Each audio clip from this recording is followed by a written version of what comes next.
G'day guys and welcome back to the JFBS SuperCoach channel. And today what we're going to go through is the round 5 preview for AFL SuperCoach for my team. And we'll do a quick little Crows Carlton preview of the lineups and a lot to talk about, I'll be honest. So here we are. Let's jump straight into it. For Adelaide, we got Luke Nankervis, Mitch Hinge, Isaac Cumming, and Rory Laird. Those are some pretty solid ins for Adelaide.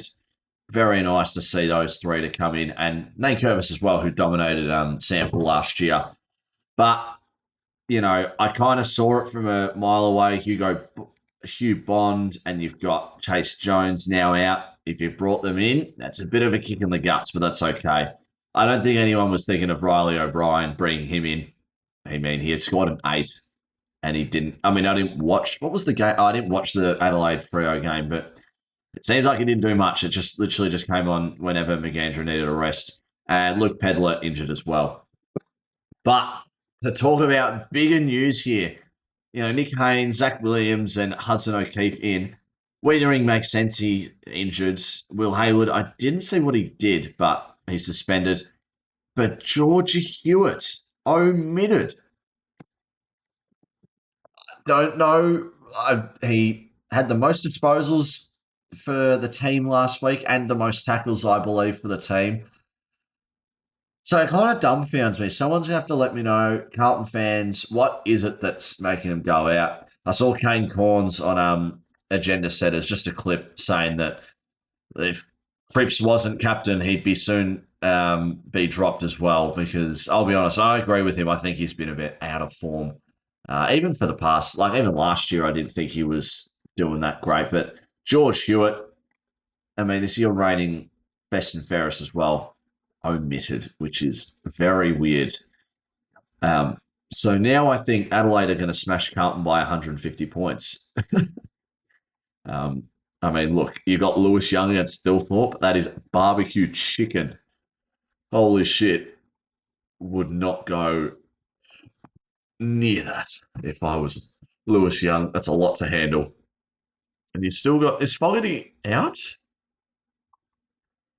He's not playing. Okay, so he's not been named, which is fine. So I guess they don't have that third tall. But yeah, just fucked at the moment. So we'll go with my team. We'll do my final team changes. You could probably see one of them. I just need to get my notes up very, very quickly. Yeah, cool. The preview vid. Cool. So, as you can see, I've made one change. And I'm going with Gawn instead of Grundy. I mean, I missed out on Grundy's game against West Coast. Melbourne haven't played West Coast yet. I think not enough people have talked about it. I mean, I think I was listening to Hippo SuperCoach very briefly before recording this. He's got a very nice schedule, and I've been saying that as well. Essendon with Blackiston, Richmond with no name, and you got West Coast. And then you got Brisbane and Sydney. Brisbane not really with a primary ruck. Like, I know it's Sam Draper and Darcy Fort, but they're not like Grundy, of course. But they are better than the other three teams that I've named. So, yeah, the Max Gawn thing, I'm going with. I still have 100K in the bank, which is good. Still the sideways from Gawn to, from English to Gawn, which is fine. I don't mind that. But yeah, look, I think that's the better decision. I still have Jacob Farrow. I said it about Sherry, and I still fucking went with him. But look, he's had a 50, a 49 in the first week and a 90 in the next week. It's going to be crap for this week. That's okay with a minus 42. But if he goes like 65, for example, he'll still make 85K in 2 weeks, which is pretty decent. So not really much to worry there, as long as he needs to have a better score than that round 3. If not, it's going to be a really stable incline in the sense that it's probably going to go about 10K, 12K, 15K, 15K a week, which isn't enough, unfortunately. Yeah, so you're probably wondering, like, you got 30 trades. I'm not using my third boost. I know a lot of people are, which makes sense. When trading out primos, it does require getting rid of using a boost to um, and a couple mid prices to bring in like two primos and a rook. But yeah, I think the way that I'm looking at it for next week, I'm thinking of doing no trades because you got to let some of these guys make some money. So look, Lindsay, he's still going to make some money. I mean, Farah gets his first price rise, and I think his job security's decent. Sarong kickstarted his. He was probably the first rook I was thinking of getting rid of, but since he scored that 126, he's going to kickstart his cash again. He's already made 105k, and he's expected to go up another 95k, which is really good. Um, Gets him to about 320k, which at the moment is probably the quickest rookie to get to 300, except for Bruin. But Lockie Jackson's still got to give him time to make some money, and Joe Fonte as well would be nice. Look, I know 14k isn't much. Hopefully, he can try and get to 400k, but I don't want to keep. I mean, if he has these scores, like I know Richmond Hill might, I'm going to say he has it like that. He gets just under 400. He's not an instant trade out, but I'm looking at him at getting rid of him next week. But yeah, other guys that you need to let just do their thing. Watkins is a dead rook in my opinion now, but Blamwires and Sharp, when as soon as he gets back, he'll be another dead spot. But Jagger Smith, you got Tanner Bruin. They still need to make their money. Obviously, Lockie McAndrew, once again, he's kickstarted again his cash gem with that 123. I mean, I think he'll score more and make more money here. He had his lowest score 2 weeks ago. Okay, it's just not coming up with. Cool. All right, doesn't give me the other games, but look, if he can make some good cash quick, that'd be great. The whole Butterick situation, he's got. I heard who was it? I think it was Shorty or Hippo saying that he's got a nice role, like a role that attracts us towards this type of player.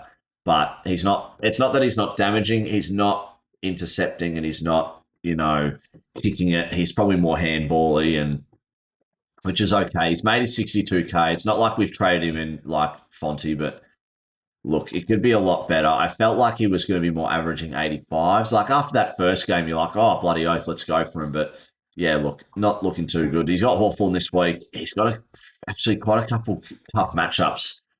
So we'll see how that tests him, I reckon. But it's kind of similar with like Fonte. Like he was one of my first guys thinking of getting rid of. But other guys like Braden Cook as well, and Dev Robin, Filippo as well, and Sammy Grill. Like these guys need to make their cash.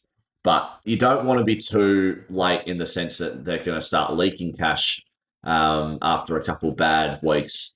With the AFL being in the AFL system for 8 weeks, some of their bodies will break down. So it's all about timing. Who do we want to get rid of? So if all goes to plan and there's absolutely no injuries, I'm not really thinking of trading anyone. But for now, obviously, if we go back to the undo changes, it is Tim English sideways into Gawn. Makes complete sense. I need this guy off my team because I think Farrow, one, is 130k cheaper and will average more. Well, already averages more and he's played 2 games. So, yeah, look, I think that's what I'm doing for this round there. In terms of, I mean, if you didn't check out the midweek footy convo, go check it out. I talk about certain topics more in depth. But yeah, I think I'm going with the captaincy on Gawn. There is really no one else that I'm looking at across the weekend. I don't really have any Brizzy players, but North have been in good form. Collingwood and Freo kind of cancel each other out. Could you go with Dacos? I mean, Freo doesn't tag, and I feel like he's had some decent scores. Oh, geez, a 169. And I don't really... I mean, I've got Kalani White, but it doesn't make any sense. Oh, no, it could if I swapped them.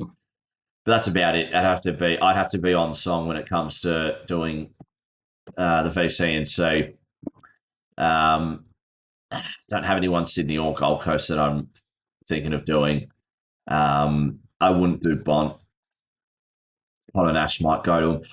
I would have thought about Max Holmes, but hearing that he's got a finger injury, I am against it now. Well, he's broken his finger, but he's still playing, but will be managed. So I've got a feeling his price is going to go down, which is great. Yeah, so really there isn't many matchups that I like.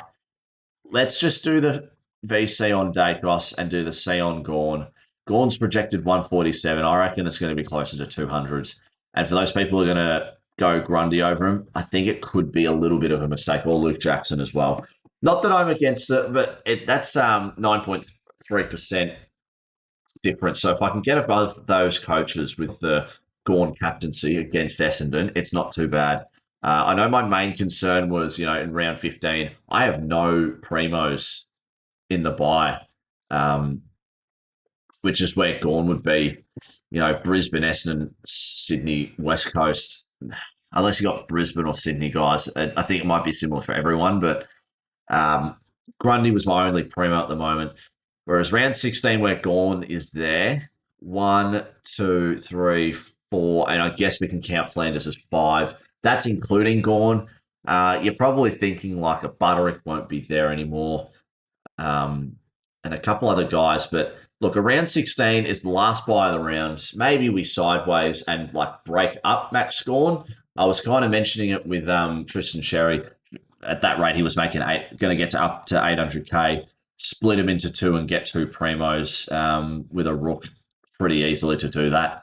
But yeah, look, I think we'll just stick it at this for now. But I think there's really not much more to say, I'll be honest. I know my projected score is 2-1-1-0, but once Dacos is, that'll be another, we'll just say 100 points there, and Todd Marshall as well. 46? That'll be another 30. So really, it could get up to about 250, I reckon. But yeah. Anyways, I think that's going to do it for me. Let me know what your guys' plan is in terms of the bench and all that. Could we go? Do you know what? Stuff it. I know Grill scored a 90 last week, and now this isn't working. Cool. I know Grill scored a 90 last week against Port, but let's just go with Farrad. Bring him in. Let's get some I'm talking like he's actually on my team, but let's get some confidence in the kid. He's had a good week last week. But yeah, anyways, like I said, let me know what you guys are doing, what your plans are for the round. What are your thoughts and feelings about my trades, your trades? Let me know anything about anything. But I think this is my second guy that I've brought in that is over 700k, and it will definitely be the last. I can't do it anymore, guys. I can't. I still got 11 primos, which is horrible. Yeah, anyways, that's going to do it for me. Hopefully you guys have a good one. Enjoy, gather around if you're going, and if you're at home sitting, it'd be a nice weekend to rest. Have a good one, and I'll see you guys next time. Cheers.